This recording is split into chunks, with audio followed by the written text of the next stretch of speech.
Hey guys, how's it going? My name is Tom Spark. Welcome back to another video. In today's video, I'm going to be going over the 10 most common VPN problems you might be troubleshooting to help you figure out your problem today. Now guys, one of the problems could be you're choosing the wrong VPN. Not every VPN is equal when it comes to the just ability for it to work right. In this video, I'm going to be using NordVPN. It's the biggest VPN and the top VPN here on my tier list right now. I rate every VPN objectively and Nord has come out on top. Find a link in the description down below. If you use that link, you'll get 4 extra free months. I am not sponsored by Nord. They're just an affiliate of mine, like almost every VPN out there. So if you want to help support the channel, get a good deal, and use one of the best VPNs, use that link in the description down below. We're also going to be using NordVPN to kind of show you guys some common tips and tricks when it comes to troubleshooting. So without further ado, let's get into the video. All right guys, so here is NordVPN. Now one problem you might be having is a slow internet speed with your VPN provider, and I'll show you how to fix that. So guys, one way you could fix that is just by searching for a location that is closer by. Sometimes VPNs, the quick connect feature doesn't connect you to the closest location. So let's say you're in Los Angeles, go ahead and look up Los Angeles and connect to that server. You might experience better speeds like that. Second thing you could do is make sure you're using the right protocol. Go to, for example, a NordVPN, you could go to your connection settings, VPN protocol, pick NordLynx. Or if you're using a different VPN, choose WireGuard. That's the newest and best protocol with NordVPN. They call it NordLynx for some reason, but Auto sometimes can give you mixed results with some VPNs. OpenVPN is a slower and older protocol, sometimes better on blocking firewalls, but NordLynx for this situation and WireGuard should give you the best speed. So those two things, picking the closest server and picking WireGuard, should improve your speeds. Second problem you might be having is connection drops. Now this could be caused by multiple things. Maybe you've had your VPN on too long. I would recommend restarting the VPN or even restarting your computer to see if that fixes the issue. If that doesn't fix the issue, you might be having problems with your kill switches. Kill switches are basically things that guarantee internet access doesn't work when your VPN turned off and stuff like that. If you're experiencing that, I would recommend turning off the kill switches and kind of experimenting with how they work. Now basically the way they work is you can have an application kill switch to kill a selected application when the VPN is not working, or you could even have it turn off your internet on your computer when the VPN is not on. So you got to be careful of these things. They can mess up your internet if not using them correctly, and just maybe turn them off and kind of experiment with how it's affecting your internet connection. One problem you might have when using a VPN is not being able to access streaming services. Now this is more than likely a problem with your specific VPN. Some VPNs require specific add-ons. Some VPNs simply don't work with streaming services. If you're going to Netflix and only seeing Netflix originals and not specific geo content, that means your specific VPN is not unblocking Netflix or some of these other services.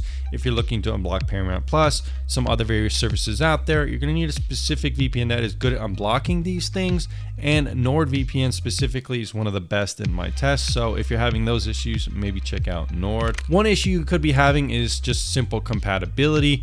Maybe for example, you're looking for an Apple TV application for a VPN and it doesn't exist. That's something to be troubleshooted. You know, how do you get your VPN to work on specific devices? How do you get your VPN to work on, like for example, a game console? Well, some services like Nord actually do provide a smart DNS and various different kind of ways to get access on game console. For example, this page with NordVPN outlines smart DNS and what it does, and you can actually use this service to activate kind of VPN capability, not necessarily VPN encryption, but you can use DNS to bypass restrictions on streaming services. So definitely a pretty cool little trick to take advantage of if that's one of your issues. Another thing you might be having issues with is having blocked access to websites or too many captchas. Now what you can do with this is get a dedicated IP. Nord does provide this. It's an add-on, but you can get a special IP that you're only using, and you will be able to have less kind of website restrictions and stuff like that, maybe when creating accounts or encountering captchas. Like I said, as you can see here, access your work resources remotely, avoid captchas, avoid being deny listed. So definitely something that could help you in your specific case if you're encountering VPN issues. Now, if none of those things have helped you, I'll go over a basic overview of how VPNs work and how to get it working. Basically, the way it works is you just get a subscription, you get your login credentials, you'll install the application like you see here, and you pick a server close by your location. It's as simple as that if you want it to be, but if you want to go into the settings, you could customize other things. You could customize the way it launches on setup. So maybe your VPN is setting up on launch and that's kind of annoying you. You can actually disable that in these kind of settings. You usually can also customize the kind of look and feel of it, customize the language. You can also turn off a couple different settings here and there to kind of fine tune your experience.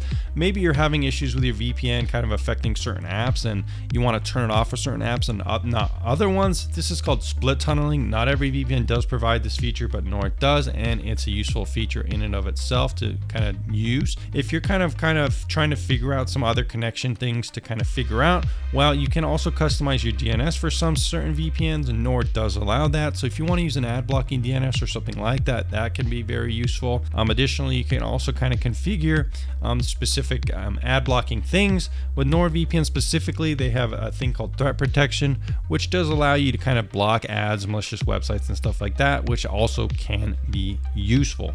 I hope that helped you with some of the things you might be encountering with a VPN provider. Like I said, switching VPN providers can alleviate a lot of the issues you are having. Most VPNs do allow 30-day refund policies, which is something you probably do want to take advantage of if you're having issues. If you have any other problems, let me know down in the comments down below. I'll be sure to help you out. I also have an active Discord community where I could help you out. I have other community members in there as well that can help you. So thanks for checking out this video, guys. I'll see you again very soon.